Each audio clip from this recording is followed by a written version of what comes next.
Hello ladies and gentlemen, welcome to my YouTube channel. Thank you so much for the feedback on Combined Science Paper 1 which you wrote. Combined Science covers a lot of concepts. Since you are writing on Friday, today let me focus on biology section. I gave you exam tips for calculations examined in physics and chemistry section. Make sure you follow those tips. Tomorrow I will look at physics and chemistry. It is very important that by now you should be able to answer any question from November 2018 to June 2023. Combined Science Paper 2. Try to practice those question papers on your own and mark for yourself using the solutions which I uploaded on this channel. Topics covered under biology section, we have cells, plant nutrition, human nutrition, human respiration, transport in plants, transport in humans, plant reproduction, human reproduction, and then finally health and disease. I will go through with you emphasizing which areas you should polish in preparation for your exams on Friday. The first topic which we are going to revise is cells. So make sure that you can name different types of cells, you can list their functions, and also you can explain how they are adapted for their functions. So first let us look at the number 7 that was in specimen 2018. Number 7A, Fig 7.1 shows two types of specialized cells, A and B. Identify cells A and B. So you should be able to identify different types of cells. So A is the muscle cell, B is the red blood cells. And then you should be able to explain how the cells are adapted for their function. For example, here we want to explain how cell B is adapted for its function. We are going to explain that cell B, which is red blood cell, is adapted for its function because it has biconcave shape which maximizes the surface area to absorb oxygen, and also they contain hemoglobin which binds to oxygen. Let me demonstrate other types of cells that you should know. We have sperm cells.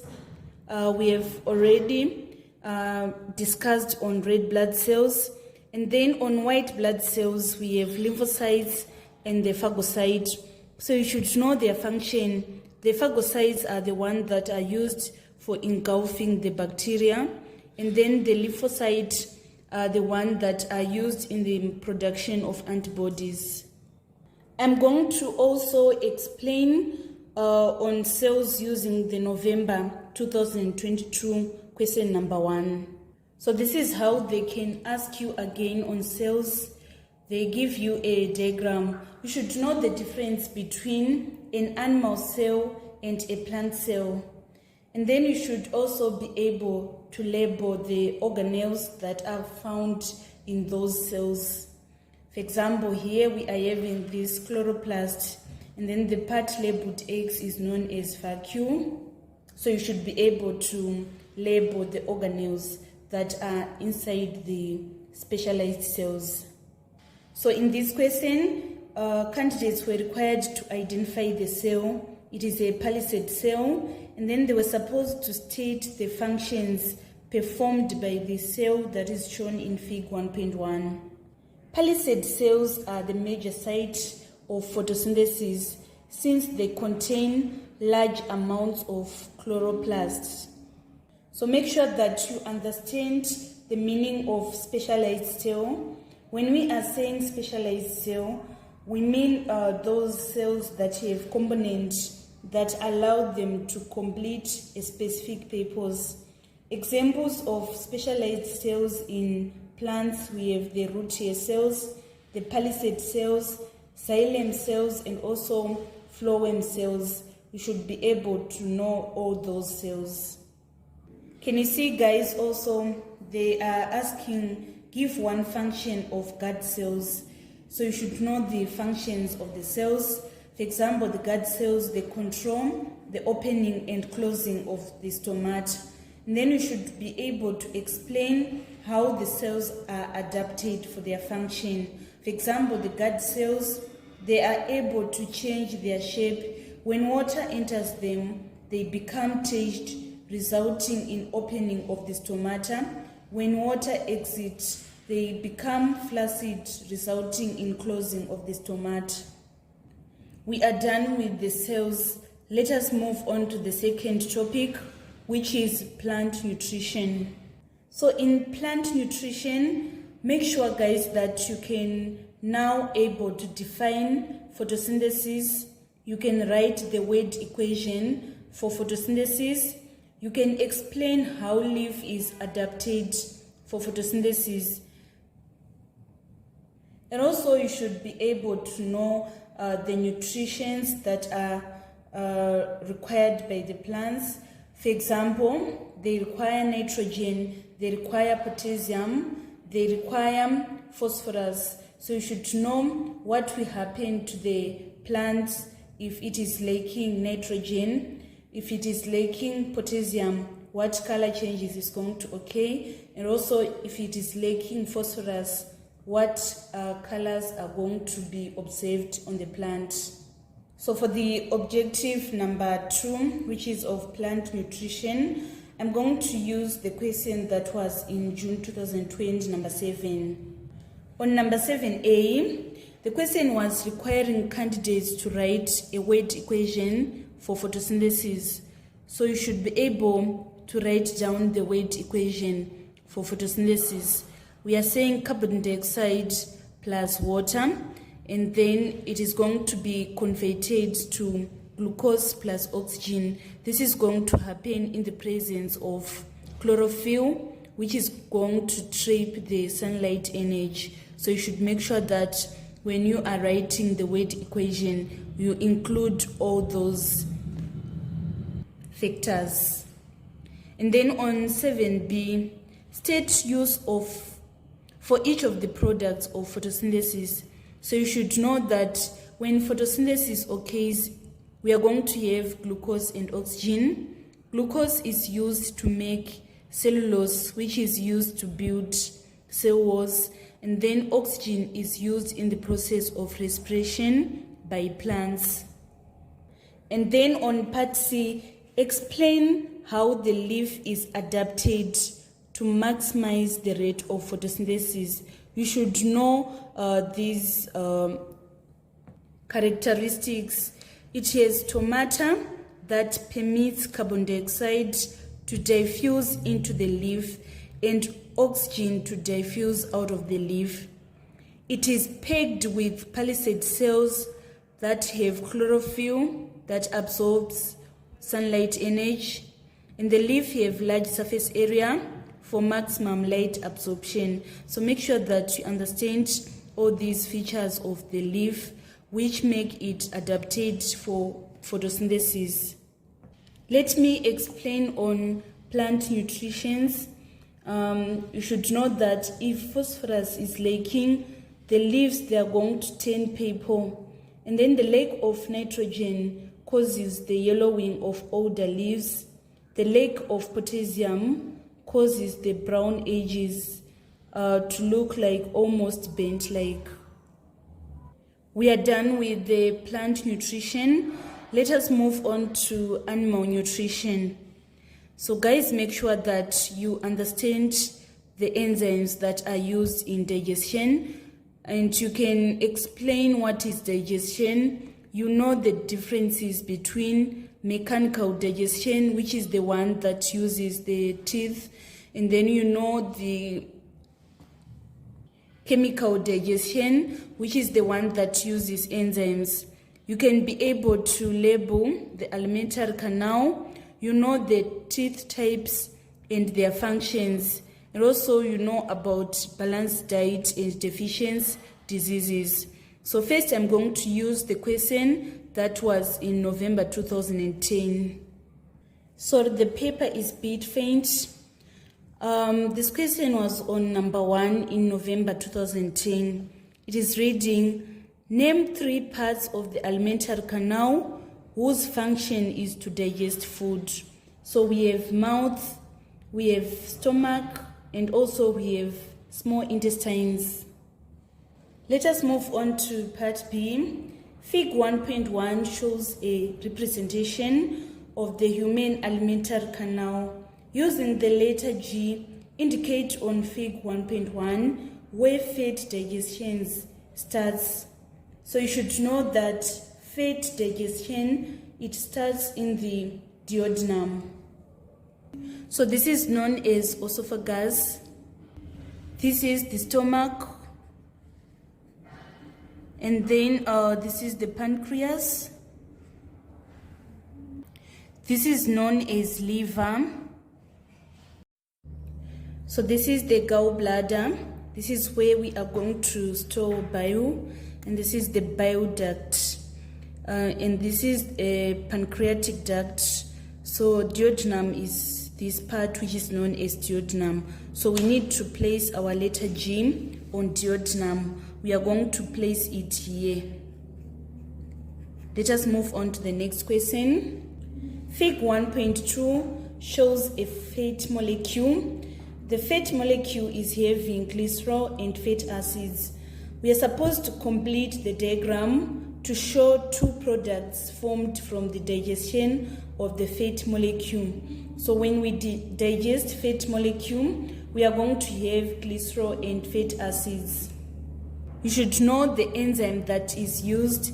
It is known as lipase. Also, you should know when we break down proteins, we are going to have amino acids. When we break down carbohydrates, we are going to have glucose. And then on part C, we are supposed to explain the importance of digestion. Digestion is very important because it is going to produce small molecules that are soluble and can pass through the gut wall or can be absorbed. So make sure, guys, that you are prepared to answer any question on digestion. You know that proteins are broken into amino acids, and the enzyme that is used is trypsin or pepsin. And then on carbohydrates, we are going to break carbohydrates into glucose, and the enzyme that is used is amylase. And then for fats, we are going to use lipase. So make sure that, guys, that you are perfect on those areas. We want to look at number 8 in November 2022. Number 8A, part 1. Explain the difference between mechanical digestion and chemical digestion. So mechanical digestion is physical breaking down of food into smaller pieces using teeth, whilst chemical digestion is the further breaking down of food using enzymes into simpler nutrients that can be used by the cells. And then on part 2, we are supposed to mention N2 uses of amino acids in the body. So you should know that we get amino acid from the breaking down of proteins. They are used to grow and repair body tissues. They make hormones and neurotransmitters. And also the amino acids, they are used to boost the immune system. Let us move on to B, part 1. Name N2 types of teeth. We have 4 types of teeth. You're supposed to know all those types of teeth. We have incisors, molars, premolars, and canines. So you should be able to know their functions. For example, the incisors are the ones that help in cutting and biting food, while the canine, they are going to help in piercing and tearing of food. The molars and premolars, they help in chewing and grinding of food. And then on number 8C, describe N2 ways of keeping teeth health. So here we are supposed to describe and not just stating. I know everyone knows that we should brush the teeth twice a day.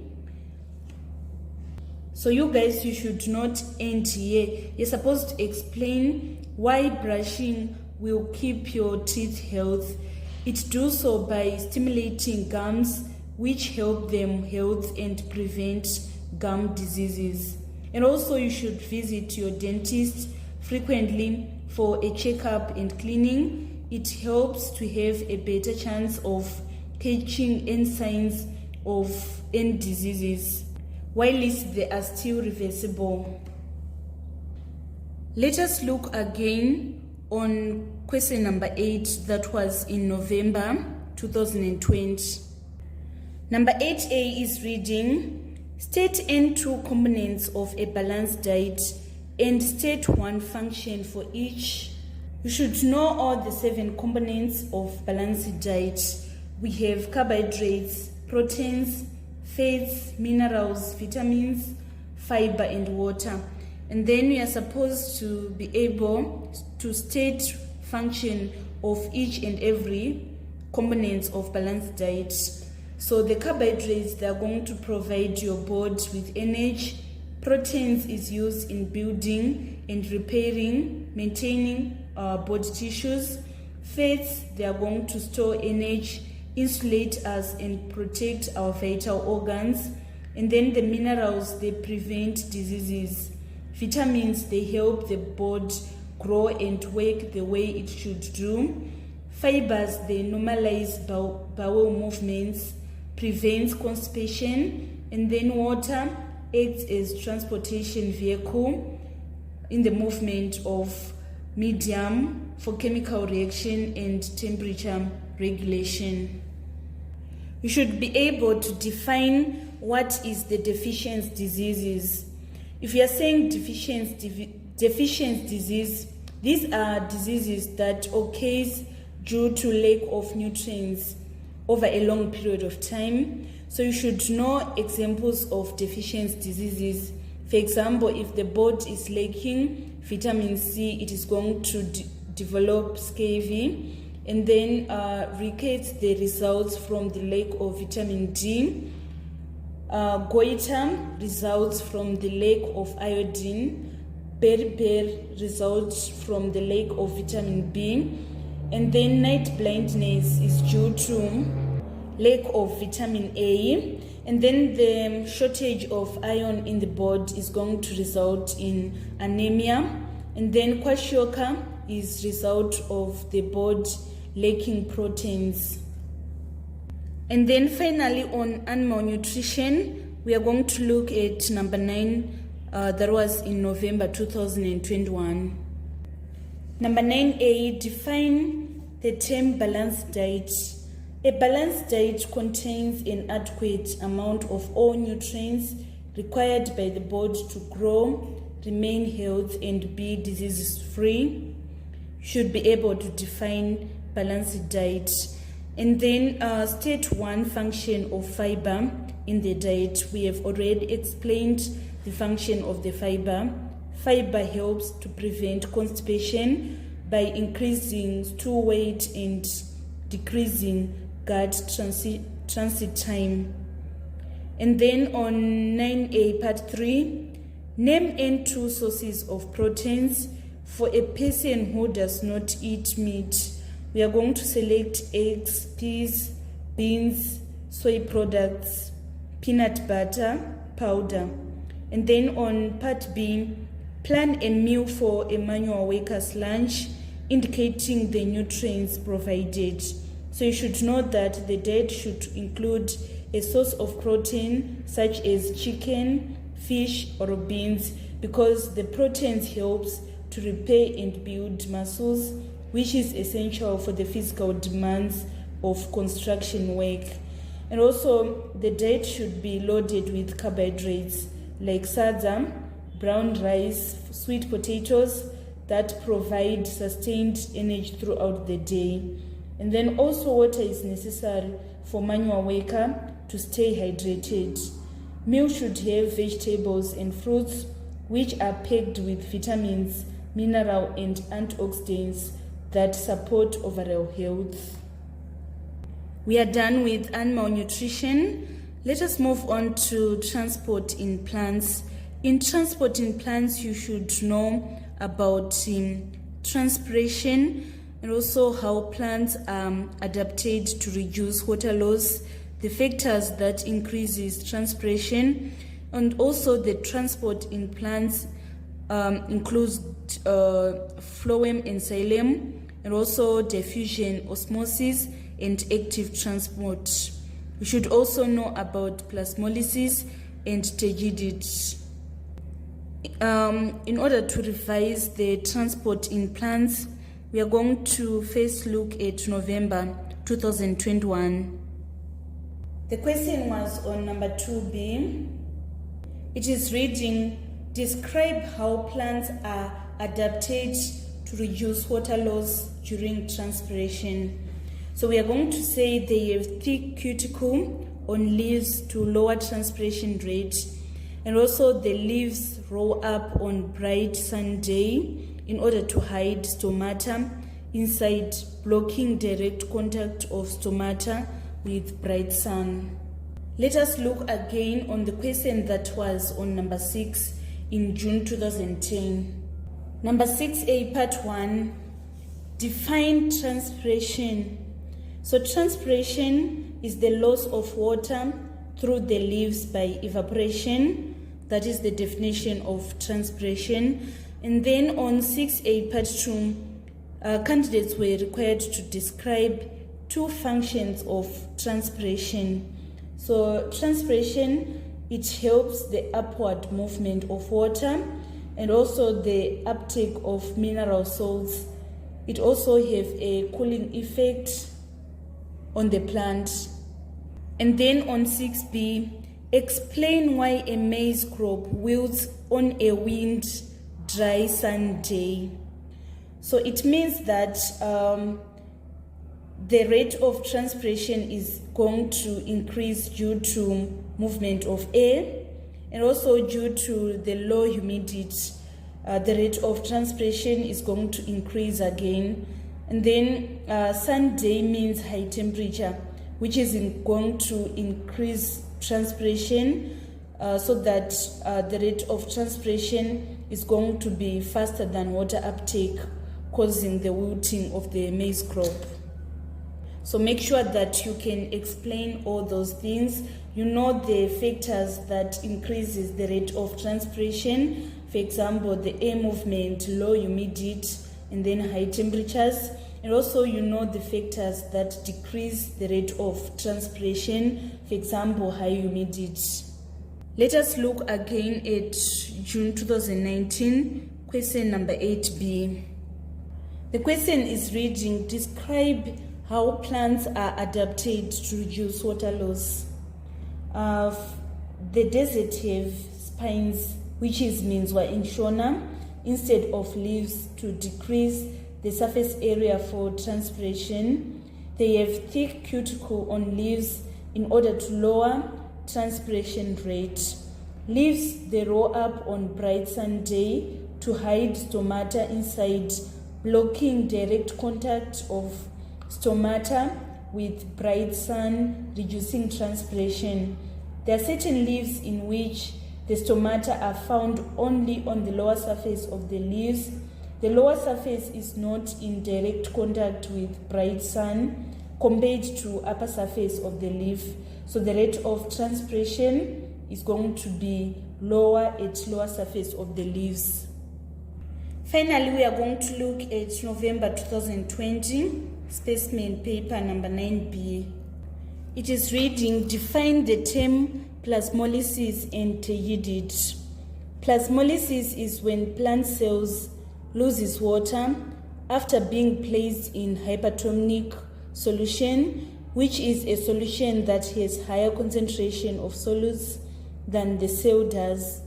Water flows out of the cells due to osmosis, causing the protoplasm to shrink away from the cell wall. And then turgidity is the state of swollen due to high fluid content. It is essential in plant cells to make them stand upright, being firm and rigid. We are done with the transport in plants. Let us move on to transport in humans. So you should be able to list the components of blood and their function, and also you should be able to know the functions of blood.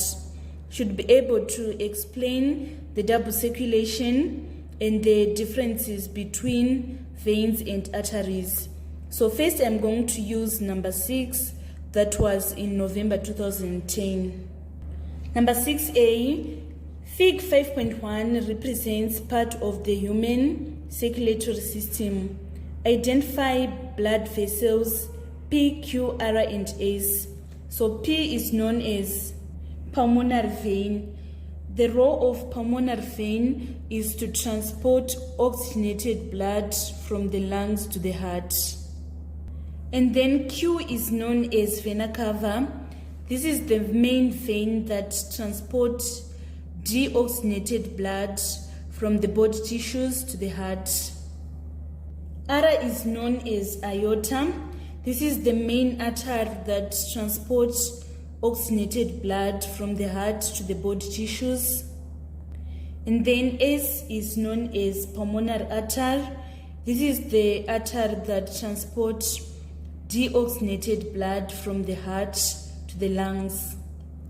Make sure that you know the human circulatory system.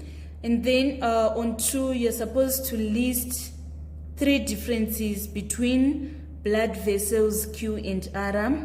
So we said this is a vein, and then this is an artery. So we should know the differences between an artery and a vein. We should know that vena cava has a wider lumen, whilst aorta has small lumen. Another difference is that vena cava has thin walls, whilst aorta has thick walls which are elastic. And also another difference is that oxygenated vena cava is going to transport deoxygenated blood, whilst aorta transport oxygenated blood. Vena cava transports deoxygenated blood at low pressure, whilst aorta transports oxygenated blood at high pressure. So make sure that you understand the differences between veins and arteries. And then on part B, Fig 5.2 shows a sample of goat blood that was left for some time. Name the liquid component of the blood and state its function. So it is known as plasma. We are supposed to state the blood components in the red dense layer. So you should know that we have 4 main components of blood. We have plasma, which is the one that transports dissolved substances. And then we have red blood cells, which are involved in the transportation of oxygen. We have white blood cells, which are involved in defense. And then we are having also platelets, which are used for blood clotting. You should know all those components of blood. Let us also revise the question that was on number 8 in June 2019. Number 8A, state the 3 functions of blood. So blood is used in the transporting oxygen and nutrients to the lungs and tissues. Also, the blood is involved in carrying cells and antibodies that fight infections. It is also involved in forming blood clots to prevent excess blood loss. And then on a part 2, we're supposed to outline N3 structural differences between arteries and veins. We have already done that. We said arteries, they have thick walls with muscle tissue, whilst veins have thin walls without muscle tissues. And then arteries have narrow lumen, whilst veins have broad lumen. In arteries, the valves are absent, whilst in veins, the valves are present. And then for arteries, they are going to break down in order to give arterioles, which further branches to give capillaries. And then in veins, we are having capillaries joining to form venules and which later join to form veins. Finally, let us look at November 2020, number 2b. Blood circulating around the body. Yes, plasma, water, platelets, glucose, red blood cells, carbon dioxide, oxygen, and white blood cells. State 2 substances that are needed by respiring cells. So we selected glucose and oxygen. And then from the list, we're supposed to state the component of blood that is responsible for blood clotting. It is blood platelets. And then on C, we're supposed to explain the importance of blood clotting. Blood clotting prevents excessive bleeding when blood vessel is injured. We are done with the revision in transport in humans. Let us move on to reproduction in plants. You're supposed to know the differences between wind-pollinated and insect-pollinated flowers. And also you should know about asexual and sexual reproduction. So the first question we are going to look at was in specimen 2018, number 2. You should know the methods of vegetative reproduction in plants. These methods are grafting, layering, cutting, budding, and tissue culture. And then the next question, give 2 examples of plants that reproduce by vegetative means. We have sweet potatoes, sugarcane, banana, onions, and pineapples. And then on part B, describe N3 advantages of vegetative reproduction. It helps in preservation of characteristics of plants, certain characters of plants. It is cheaper, easier, and more rapid method of propagation. The process makes possible the production of seedless varieties such as banana. So you should know the advantage and also the disadvantage of vegetative reproduction. They can examine you on that. We are going to select another question on reproduction in plants, which was in specimen 2018, number 8. Number 8a, Fig 8.1 shows the structure of a flower. So we are supposed to state the functions of parts labeled L, M, and N. The first step is to know what are those structures. L is the anther, M is the style, whilst N is the sepal. So their functions, anther is used to produce pollen grains. M, which is the style, carries pollen grains from stigma to ovar via pollen tube. And then N, which is sepal, it protects the flower whilst it is still in a bud. So make sure that you can label the parts of the flower, and also make sure that you can see if it is a wind pollinated or an insect pollinated. So the next question is suggest the type of pollination for the flower. We are going to select insect pollination. And then on part 3, give 2 reasons for your answer in a part 2. We can see, guys, that the stigma is deep within the corolla. It is not protruding out of the flower. The one that protrudes out of the flower is the one for wind-pollinated flowers. And then you can see that the flower is large so that they can be easily spotted by insects. So we can say the insect-pollinated flower, they have large petals. And then on 8a, part 4, explain the male sex cell, how the male sex cells gets to the female sex cells. So here we are talking about that flower. So we are going to say the male sex cells in pollen grain. So, sorry, let me repeat again. The male sex cell is in pollen grain. The pollen grain fell on stigma, releasing male sex cells which reach ovar through style to fertilize the egg. We are going to revise 2A of June 2019. Number 2A, state any two differences between sexual and asexual reproduction. In sexual reproduction, the fertilization occurs in asexual. Let me repeat again. In sexual reproduction, we are going to have fertilization occurring, and then in asexual, there is no fertilization that is going to occur. And then on another difference is asexual reproduction generates offspring that are genetically identical to their parents.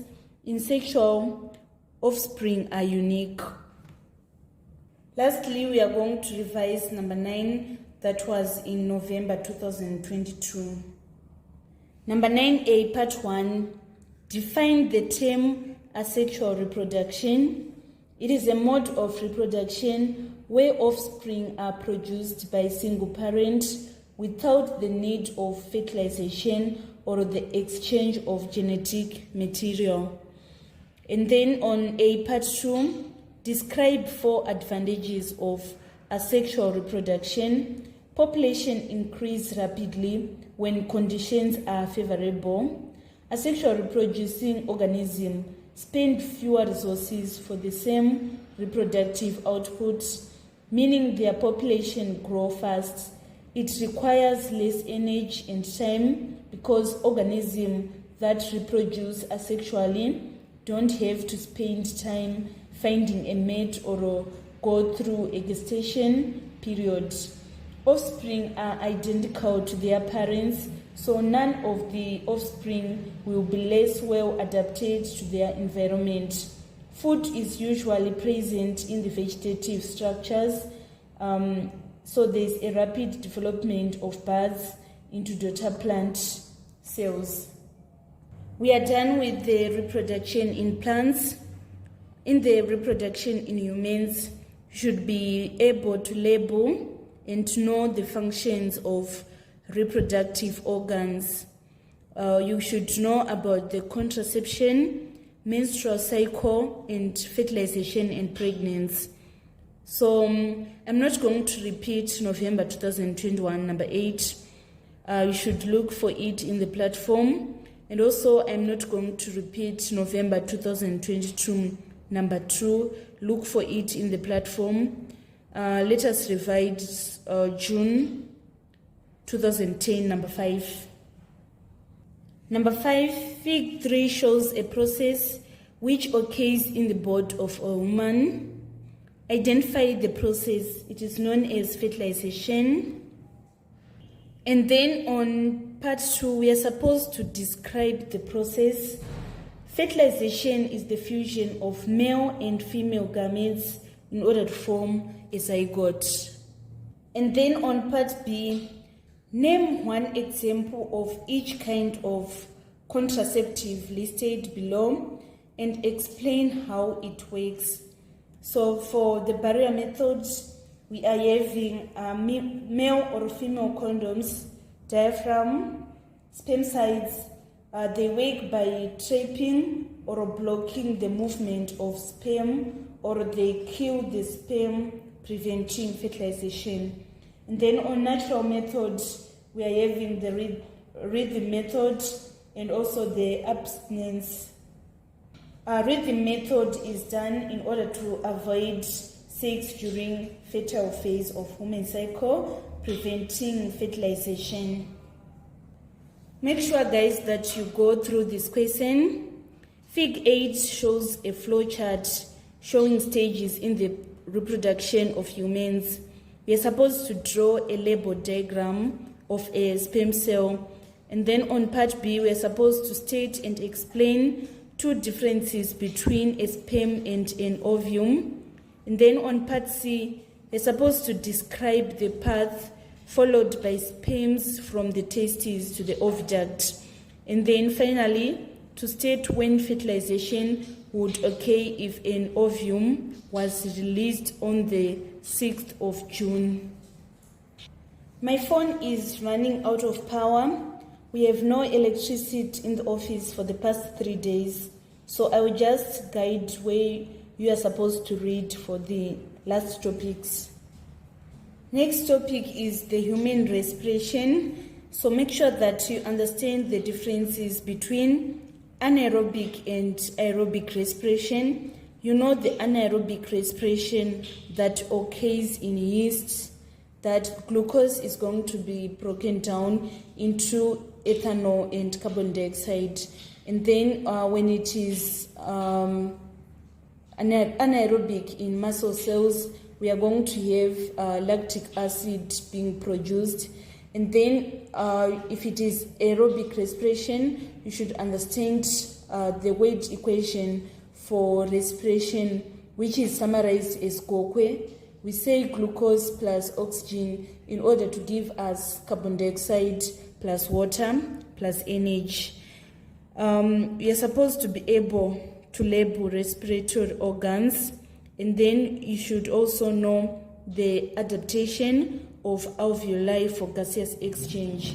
So make sure that you follow specimen 2018 number 1B and also specimen 2018 number 9A. June 2010, let me show you. In June 2010, the question on respiration was on number 1. So name the part labeled A. A is known as nose. You can also write that it is nasal passage. Give the 3 functions of part A. The nose is going to filter the air, and also it warms the air, provide the moisture to air. So make sure that you are able to label the respiratory system, where we are having the alveolus, where we are having the tracheum, where we are having the diaphragm, and also where we are have bronchus and bronchial. And then on part B, table 1 shows the chemical composition of inhaled and exhaled air. Make sure, guys, that you know these differences. They can examine you on the differences between inhaled and exhaled air. So B part 1 is saying, name the part of human respiratory system where gaseous exchange occurs. It occurs in the alveoli. With reference to table 1, explain 3 changes which occur to air which we breathe in. The first change is that the oxygen content is going to be reduced. So let me repeat again. The changes that are going to occur to the air which we breathe in. When we breathe in the air, it is having higher concentration of oxygen, but the change that is going to occur is that the oxygen content is going to be reduced. This is the change that is going to occur. And also, when we breathe in, we are going to have a low concentration of carbon dioxide, but the change that is going to occur is that it is going to be increased. And then the water vapor is going to be increased again. So you should know the differences between inhaled and exhaled air.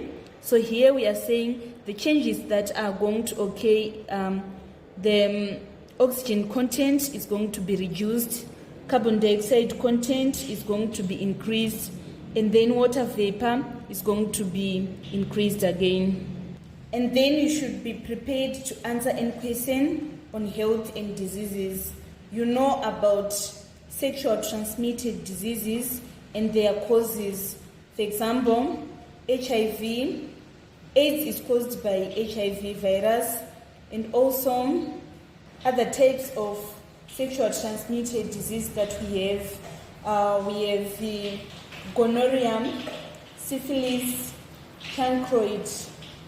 Read about malaria, the signs and symptoms of malaria, bilharzia, the causing agent, and also the life cycle of bilharzia parasites, and also cholera, the way to prevent it and treatment of cholera. And also you should know about immunity, active immunity and passive immunity. So go and read November 2022, number 7, November 2020, number 7, and then number 10 of June 2010. You should also prepare on ecology, know about the food chain, the food webs, what are the differences between food chain and food webs. And also make sure that you understand the carbon cycle and the nitrogen cycle. You understand where you are going to have nitrification, denitrification, and also nitrogen fixation. And then finally, you need to know about biodiversity. What is biodiversity? Examples of artificial and natural ecosystem, examples of components of natural ecosystem and components of artificial ecosystem. You can check those patients in June 2019, number 2B, November 2020, number 1, June 2019, number 9, and also number 9 of June 2020. Thank you so much, guys, for following me on this channel. I just hope I will have enough time to prepare exam tips for chemistry and physics section. All the best in your final exams. This is Eve signing out.